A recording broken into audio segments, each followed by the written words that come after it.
নমস্কাৰ, চাই আছে ডিবি নিউজ।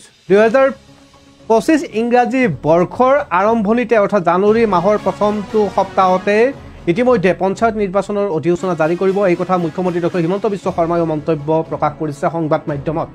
সমান্তৰালভাৱে আজিৰ দিনটোত এই প্ৰতিবেদন আপোনালোকক জনাব বিচাৰিম। পঞ্চায়ত নিৰ্বাচনত প্ৰতিদ্বন্দ্বিতা কৰিবলৈ যি প্ৰতিদ্বন্দ্বী উঠিব তেওঁলোকৰ যোগ্যতা।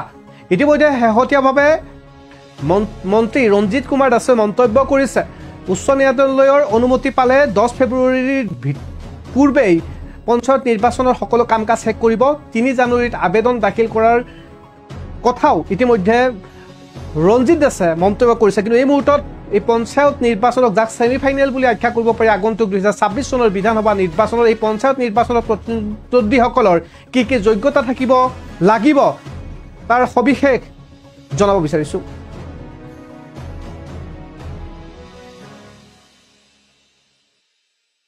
জিলা মণ্ডল বুথৰ কোনো সভাপতিয়ে প্ৰতিদ্বন্দ্বিতা কৰিব নোৱাৰিব। বিজেপিৰ জিলা মণ্ডল বুথৰ যিসকল সভাপতি থাকিব তেওঁলোকে প্ৰতিদ্বন্দ্বিতা কৰিব নোৱাৰিব।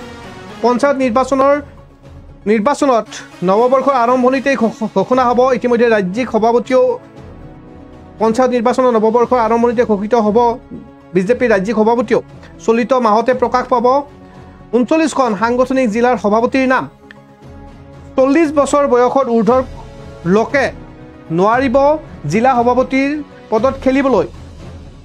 মণ্ডল বুথ সভাপতিৰ বাবে ঊৰ্ধ্বতম সীমা বয়সৰ 45 বছৰ। পঞ্চায়ত নিৰ্বাচনক লৈ এতিয়া তৎপৰ শাসকীয় দল বিজেপি। 2026 চনৰ বিধানসভা নিৰ্বাচনৰ পূৰ্বে অনুষ্ঠিত হ'বলগীয়া ৰাজ্যৰ পঞ্চায়ত নিৰ্বাচনৰ বাবে এতিয়া তৎপৰতা দেখা পোৱা গৈছে বিজেপি দলক, আৰু শেহতীয়াভাৱে ইয়াক ছেমি ফাইনেল বুলিও আখ্যা প্ৰদান কৰিছে। পঞ্চায়ত নিৰ্বাচনৰ প্ৰতিদ্বন্দ্বীসকলৰ যোগ্যতা কি কি থাকিব লাগিব? বিজেপিৰ যিসকল জিলা মণ্ডল বুথৰ সভাপতিয়ে প্ৰতিদ্বন্দ্বিতা কৰিব নোৱাৰিব এই পঞ্চায়ত নিৰ্বাচনত। পঞ্চায়ত নিৰ্বাচনত নৱবৰ্ষৰ আৰম্ভণিতে ঘোষিত হ'ব নতুন ৰাজ্যিক সভাপতি।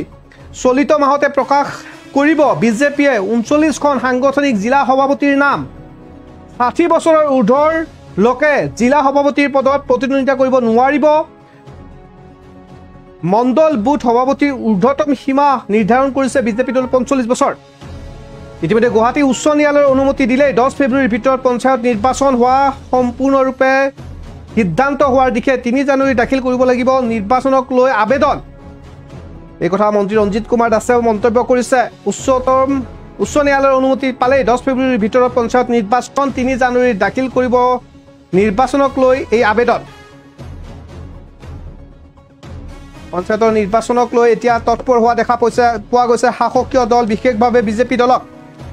জিলা মণ্ডল বুথ কোনো সভাপতিয়ে প্ৰতিদ্বন্দ্বিতা কৰিব নোৱাৰিব বিজেপি দলৰ।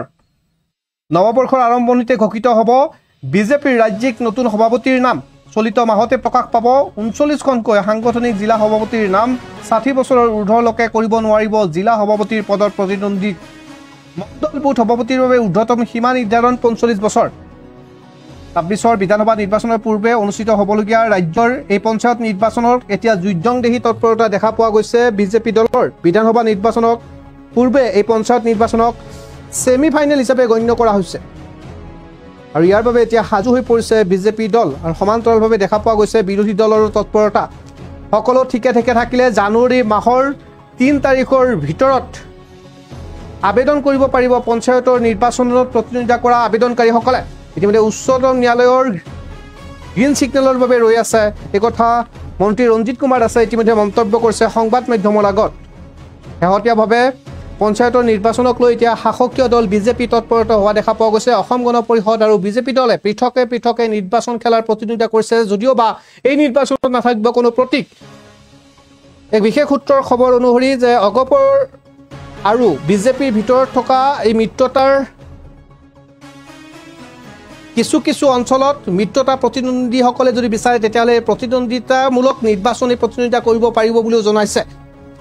মুঠৰ ওপৰত দেখা পোৱা গৈছে যে আগন্তুক 2025 ইংৰাজী নৱবৰ্ষৰ প্ৰথমটো সপ্তাহৰ ভিতৰতে আবেদনকাৰীসকলৰ নাম আবেদন কৰিব লাগিব, আৰু সকলো ঠিকে থাকিলে 13 ফেব্ৰুৱাৰীৰ পূৰ্বে উচ্চতম ন্যায়ালয়কে বাট চাই থকাৰ কথা উল্লেখ কৰিছে মন্ত্ৰী ৰঞ্জিত কুমাৰ দাসে।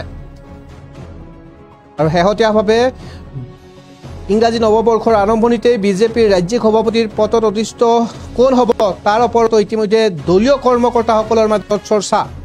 পঞ্চায়তৰ নিৰ্বাচনৰ পূৰ্বে গাঁৱে ভূঞে অভিযান চলাবলৈ সাজু হৈ পৰিছে শাসকীয় দল। ভোটাৰৰ সৈতে প্ৰত্যক্ষভাৱে যোগাযোগ কৰি হিতাধিকাৰী আঁচনিৰ সুবিধাসমূহৰ বাবেও বিভিন্ন ধৰণৰ ৰাজনৈতিক আৰু জনসভাত অংশগ্ৰহণ কৰা দেখা পোৱা গৈছে। শাসকীয় দলৰ নেতা কৰ্মীসকলৰ লগত তৃণমূল কৰ্মীসকলৰ মাজত এক যোগসূত্ৰ, বিভিন্ন ধৰণৰ সভা।